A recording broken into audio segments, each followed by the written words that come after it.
Bonjour à tous les amis, on se retrouve pour la plus belle course au galop du monde pour moi. On est vraiment gâté en France avec par exemple du côté des trotteurs on a le Prix d'Amérique, du côté des sauteurs on a le Grand Steeplechase de Paris et du côté des galopeurs le prix de l'Arc de Triomphe qui va se disputer en Réunion 1 course 4 départ 16h05.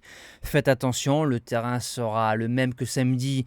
On annonce du beau temps, 2400 mètres, 15 partants. Vous retrouvez bien évidemment les mêmes résultats que la vidéo de samedi. On est jeudi 11h, 11h40, donc j'ai eu les cordes parce que quand même les cordes dans un arc de triomphe ça a un petit peu son importance. C'est parti pour mon pronostic de la plus belle course du galop pour moi au monde. Donc base gagnante, j'invente rien, le numéro 13 Ace Impact, 5 courses, 5 victoires. Il a gagné le Jockey Club, il a gagné le prix d'Ornano, il faut qu'il soit bien détendu.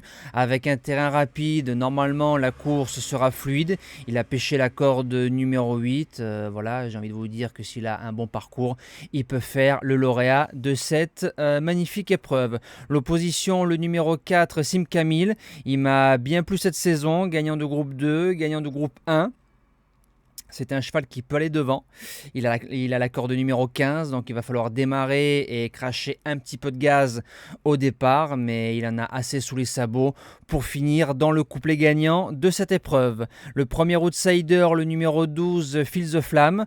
Le cheval a couru 5 fois, 3 victoires, 1 podium, une place de 4e. Il est 4e du Jockey Club. Il a gagné groupe cette saison. Il a fait 2e du Niel, monté off par contre. Pascal Barry dans un groupe 1, c'est dangereux. Il a la qualité pour jouer une place dans les 3. Deuxième outsider, le 14 Fantastic Moon. Le cheval, il est supplémenté, gagnant de groupe 1 en Allemagne. Une sortie en France, il s'est imposé le 10 septembre dans le prix Qatar-Niel. Forcément, l'opposition sera meilleure, mais sur ce qu'il vient de faire, je le mets sans problème dans mes 5 premiers. Pour les chances, on commence avec le numéro 1, 6 Fahan. Il a donné la réplique à Sim Camille le 13 août à Berlin, niveau groupe 1. Il va découvrir l'hippodrome de Paris-Longchamp, mais avec des ambitions.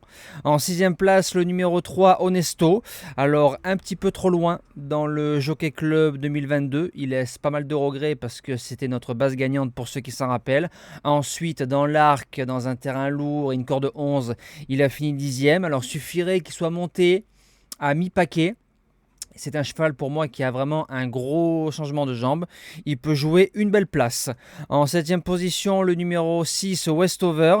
6e en 2022. Cette saison, le cheval a gagné le Grand Prix de Saint-Cloud. 2e des King George, a de l'expérience.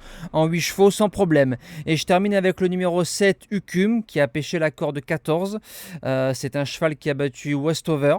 Arrive en France, donc ça peut jouer un petit peu contre lui, mais a priori son entourage est chaud bouillant, faudra composer avec cette mauvaise corde. Et en cas de non partant, qui rentrera en 8e position de la sélection, le numéro 5 Baybridge, 3e du Gannet, c'est un cheval que je connais peu.